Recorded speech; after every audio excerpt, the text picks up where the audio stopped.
ಮಂಗಳೂರು ಪಾಲಿಕೆ commissioner CL Anand ವರ್ಗಾವಣೆ ಮಾಡಿ ಸರ್ಕಾರ ಆದೇಶವನ್ನು ಹೊರಡಿಸಿದೆ. ಪಾಲಿಕೆ ಸಭೆಯಲ್ಲಿಯೇ ಭ್ರಷ್ಟಾಚಾರದ ಆರೋಪ ಕೇಳಿಬಂದಿತ್ತು. ಆ ಆರೋಪವೇ ಈಗ ಆನಂದ್ ಅವರಿಗೆ ಮುಳುಬಾಗಿದೆ. ಭ್ರಷ್ಟಾಚಾರ ಆರೋಪ ಮಾಡಿದ್ದ ಮಿಲಾಗ್ರೇಸ್ ವಾರ್ಡ್ ಕಾರ್ಪೊರೇಟರ್ ಅಬ್ದುಲ್ ರವೂಫ್ ಇವರು ಆರೋಪ ಮಾಡಿದ್ರು. ಜೊತೆಗೆ ಒಂದಷ್ಟು ಚರ್ಚೆಗಳಾಯಿತು, ಮಾತಿನ ಚಕಮಕಿ ಕೂಡ ಆಗಿತ್ತು. ಸಾಲು ಸಾಲು ಆರೋಪಗಳು ಇವರ ವಿರುದ್ಧ ಕೇಳಿಬಂದಿದ್ವು. ಭ್ರಷ್ಟಾಚಾರ ಮಾಡ್ತಾ ಇದ್ದಾರೆ ಅಂತ. ಹೀಗಾಗಿ ಸಭೆಯಲ್ಲಿಯೇ ಕಮಿಷನರ್ ಗರಂ ಆಗಿದ್ರು ಕೂಡ ಅವರ ವಿರುದ್ಧ ಕೇಳಿಬಂದಂತ ಗಂಭೀರ ಆರೋಪಕ್ಕೆ ಸಂಬಂಧಪಟ್ಟಂತೆ ಸದ್ಯ ಪಾಲಿಕೆ ಕಮಿಷನರ್ ಸಿಎಲ್ ಆನಂದ್ ಅವರನ್ನ ವರ್ಗಾವಣೆಗೊಳಿಸಿ ಸರ್ಕಾರ ಈಗ ಆದೇಶವನ್ನು ಹೊರಡಿಸಿದೆ. ಮಹಾನಗರ ಪಾಲಿಕೆಯ ನೂತನ ಕಮಿಷನರ್ ಆಗಿ ಈಗ ರವಿಚಂದ್ರ ನಾಯಕ್ ಅವರ ನೇಮಕ ಮಾಡಿದೆ. ಈ ಹಿಂದೆ ಕೂಡ ಇವರ ವಿರುದ್ಧ ಗಂಭೀರ ಆರೋಪಗಳು ಕೇಳಿಬಂದಿತ್ತು ಆನಂದ್ ಅವರ ವಿರುದ್ಧ.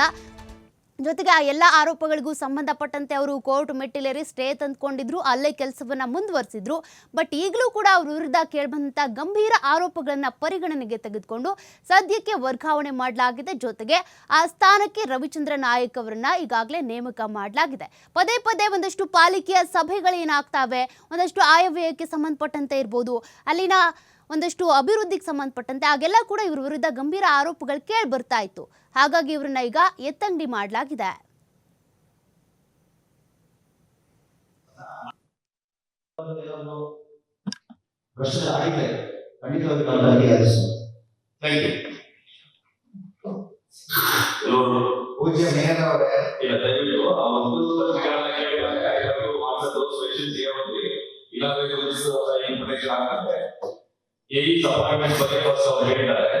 ಅವಾಗ ನಾವು 29 ದಿನ ವೇಟ್ ಮಾಡಿದ್ವಿ ಅಂತಲ್ಲ, ಸರ್ಕಾರ ಕೊಟ್ಟು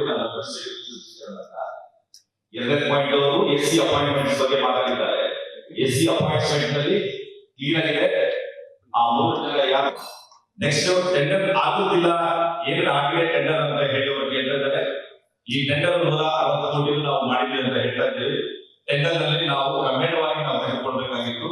ಆಗಿನ ಪೂಜೆ ಮೇಯರು ಮತ್ತೆ ವಿರೋಧ ಪಕ್ಷ ನಾಯಕರು ಸಹಿತ ನಮಗೆ ಎಲೆಕ್ಷನ್ ಹತ್ರ ಬರ್ತಾ ಇದೆ, ದಯವಿಟ್ಟು ನಮಗೆ ಸ್ವಲ್ಪ ಕೆಲಸವನ್ನ ಸ್ಯಾಂಕ್ಷನ್ ಮಾಡಿಕೊಡಿ ಅಂತ ನಿಟ್ಟಿನಲ್ಲಿ ಕೇಳಿದ್ದಕ್ಕೆ ನಾವು ಸ್ವಲ್ಪ ಏನು ಬಜೆಟ್ ಅಲ್ಲಿ ಹೆಚ್ಚುವರಿಯಾಗಿ 20 ಕೋಟಿ ಹೆಚ್ಚಿಗೆ ಕೆಲಸವನ್ನ ಮಾಡಿಸಲಿಕ್ಕೆ ನಾವು ಅನುಮತಿಯನ್ನ ಕೊಟ್ಟಿದ್ವಿ.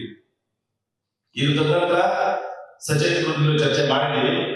ಇವುಗಳೆಲ್ಲ ಕರೆಕ್ಟ್ ಮಾಡಬೇಕು ಅಂತ ಹೇಳಿ ಅದನ್ನ ಇನ್ನು ಮುಂದೆ ಸ್ಟ್ರಿಕ್ಟ್ ಆಗಿ ಕರೆಕ್ಟ್ ಮಾಡೋಣ. ಸದಸ್ಯರ ನಿಧಿ ಏನು ಡಿಸೈಡ್ ಮಾಡ್ಕೊಳ್ತೀವಿ. ಈ ಆಗಸ್ಟ್ ಗ್ಯಾದರಿಂಗ್ ಕೌನ್ಸಿಲ್ ಅಲ್ಲಿ ನಿರ್ಣಯಗಳನ್ನ ಮಾಡಿಕೊಳ್ತೀವಿ. 1 ಕೋಟಿ ರೂಪಾಯಿ ಕೊಡಬೇಕು, 50 ಲಕ್ಷ ಕೊಡಬೇಕು ನಿಧಿಗೆ ಅಂತ ಹೇಳಿ ಅದು ತಮ್ಮ ನಿರ್ಣಯಗಳಾಗಿರುತ್ತೆ.